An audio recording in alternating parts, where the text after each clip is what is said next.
എങ്ങനെയാണ് സംസ്ഥാന സർക്കാർ ഇന്നത്തെ മന്ത്രിസഭാ യോഗം റവാദ ചന്ദ്രശേഖറിലേക്ക് എത്തിയത് എന്ന് നമുക്ക് പരിശോധിക്കാം. UPSC ചുരുക്കപ്പട്ടികയിൽ ഉണ്ടായിരുന്ന 3 പേരുടെയും സർവീസ് ചരിത്രം മന്ത്രിസഭാ യോഗത്തിൽ മുഖ്യമന്ത്രി തന്നെയാണ് വിശദീകരിച്ചത്. 3 പേരിൽ ഭേദം റവാദ ചന്ദ്രശേഖർ ആണെന്ന് മുഖ്യമന്ത്രി മന്ത്രിസഭാ യോഗത്തിൽ ഇന്ന് പറയുകയും ചെയ്തു. തീരുമാനത്തെ CPM ന്യായീകരിക്കുന്നുണ്ട്. പക്ഷേ കൂത്തുപറമ്പ് ഓർമ്മിപ്പിച്ച് P ജയരാജന്റെ പ്രതികരണത്തിൽ കേസിൽ കോടതി തന്നെ റവാദയെ കുറ്റവിമുക്തനാക്കിയതാണല്ലോ എന്നായിരുന്നു CPM സംസ്ഥാന സെക്രട്ടറി MV ഗോവിന്ദന്റെ പ്രതികരണം. ആ പ്രതികരണം നമുക്ക് കാണാം. അദ്ദേഹം അടക്കമുള്ള പോലീസ് ഉദ്യോഗസ്ഥന്മാർ വെടിവെപ്പ് നടക്കുന്ന സമയത്ത് അവിടെ ഉണ്ടായിരുന്നു. ഹക്കീം ബത്തേരി എന്ന DYSPയുടെ നേതൃത്വത്തിലാണ് വെടിവെപ്പിന് ആധാരമായിട്ടുള്ള സംഘർഷങ്ങളുടെ ഒരു രൂക്ഷതയുണ്ടായത്. ആ കാര്യമാണ് ഞാൻ പറഞ്ഞത്. വർഗീയത പ്രചരിപ്പിച്ചുകൊണ്ട് സംഘർഷമുണ്ടാക്കാൻ എല്ലാ ശക്തികളെയും ശക്തമായിട്ട് നേരിട്ടു. അതാണ് നയപരമായ തീരുമാനം. മറ്റല്ലാതെ ഓരോ സ്ഥലത്തും പ്രശ്നങ്ങളുണ്ടാകുന്നു. അവിടെ CPIM ഉദ്യോഗസ്ഥന്മാർക്ക് നിർദ്ദേശം കൊടുക്കുന്നതല്ലോ ശരിയായിട്ടുള്ള രീതി. ഒന്ന് ഹക്കീം ബത്തേരി തന്നെയാണ് അതിന് മുൻകൈ എടുത്ത് എല്ലാ അർത്ഥത്തിലും ലാത്തി ചാർജും വെടിവെപ്പ് ഉൾപ്പെടെ നടത്തുന്ന നേതൃത്വം കൊടുത്തതെന്നാണ് കോടതിയിൽ തന്നെ കൃത്യമായിട്ട് പറഞ്ഞിട്ടുള്ളത്. കോടതിയിൽ നിന്ന് ഒരു ഘട്ടം കഴിഞ്ഞപ്പോൾ ഇദ്ദേഹത്തെ ഒഴിവാക്കുക ചെയ്ത കോടതി. കാരണം ഇദ്ദേഹത്തിന്റെ മേലെ ഒരു കുറ്റവും ചുമത്താൻ സാധിക്കുന്നതല്ല എന്ന അന്വേഷണ കമ്മീഷൻ റിപ്പോർട്ടുണ്ടായിരുന്നു. ഏറ്റവും പ്രധാനപ്പെട്ട ഡിസ്ട്രിക്ട് ജഡ്ജി തന്നെ അന്വേഷിച്ച അന്വേഷണ കമ്മീഷൻ റിപ്പോർട്ടിന്റെ ഭാഗമായിട്ട് അദ്ദേഹത്തിനെ ഒഴിവാക്കുന്ന നിലയാണ് യഥാർത്ഥത്തിൽ സ്വീകരിച്ചത്. അതുകൊണ്ട് പ്രതിയാക്കപ്പെട്ടു എന്നുള്ളതുകൊണ്ട് അതിന്റെ തുടർച്ചയായുള്ള ഈ കാര്യങ്ങളൊന്നും മനസ്സിലാക്കാതെ ആരോപണപരമായിട്ട് മാത്രം ഉന്നയിക്കുന്നതിൽ പ്രശ്നമില്ല.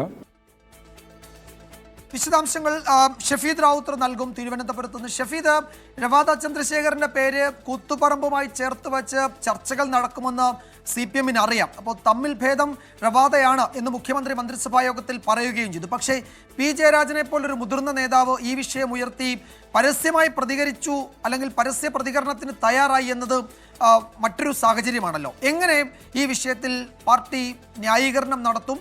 അണികളോട് എങ്ങനെ ഈ റവാദയുടെ നിയമനം സംബന്ധിച്ച് പാർട്ടി വിശദീകരിക്കും? ഇപ്പോൾ സംസ്ഥാന സെക്രട്ടറിയുടെ മറുപടിയിൽ ഒതുങ്ങുമോ അത്?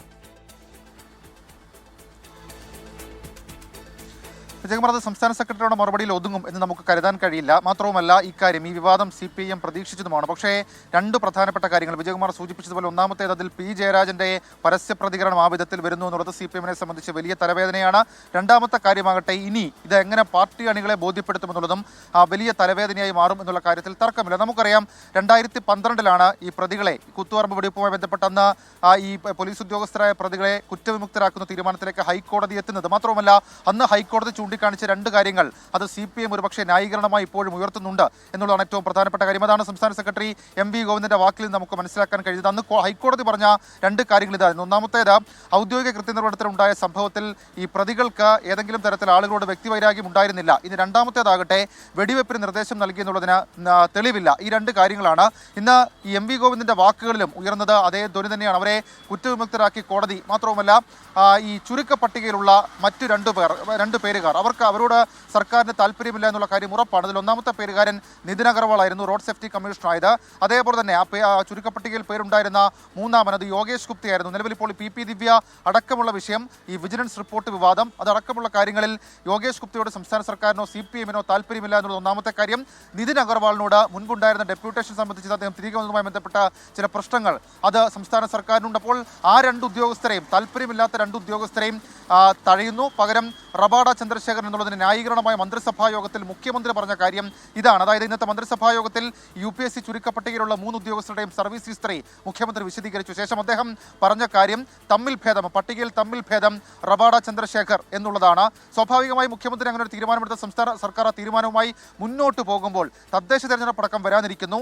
താഴെ തട്ടിൽ പാർട്ടി പ്രവർത്തകർക്കിടയിൽ അതൊരു വികാരമായി ഉയരാൻ സാധ്യതയുണ്ട്. അതുകൊണ്ടാണ് MV ഗോവിന്ദൻ പറഞ്ഞൊരു കാര്യം, അതായത് ഈ പാർട്ടി അണികളുടെ വികാരം ഇളക്കിവിടുന്നത് മാധ്യമങ്ങളാണ് എന്നുള്ള അദ്ദേഹത്തിന്റെ പ്രതികരണം ആ ഘട്ടത്തിൽ കൂടിയാണ് വരുന്നത്. ഏതായാലും ഈ വിഷയത്തിൽ CPM കൂടിയാലോചന നടത്തി ഇതെങ്ങനെ പ്രതിരോധിക്കണമെന്നുള്ള കാര്യത്തിൽ ഒരു തീരുമാനമെടുക്കും. വിജയകുമാർ. റവാദയെ കോടതി കുറ്റവിമുക്തനാക്കിയിട്ടുള്ളതാണ് എന്ന് CPM സംസ്ഥാന സെക്രട്ടറി MV ഗോവിന്ദൻ ഇന്ന് മാധ്യമങ്ങളോട് പറഞ്ഞു. പക്ഷേ ആ ഒരു വിശദീകരണം കൊണ്ട് മാത്രം ഈ നിയമനം ന്യായീകരിക്കപ്പെടുമോ അണികൾക്കിടയിൽ എന്ന ചോദ്യം പാർട്ടിക്കകത്ത് ചർച്ചയാകുന്നുണ്ട്. P ജയരാജന്റെ പ്രതികരണം അത് വ്യക്തമാക്കുകയും ചെയ്യുന്നുണ്ട്. ഷഫീദ് റാവുത്തറാണ് വിശദാംശങ്ങൾ നൽകിയത് തിരുവനന്തപുരത്ത്.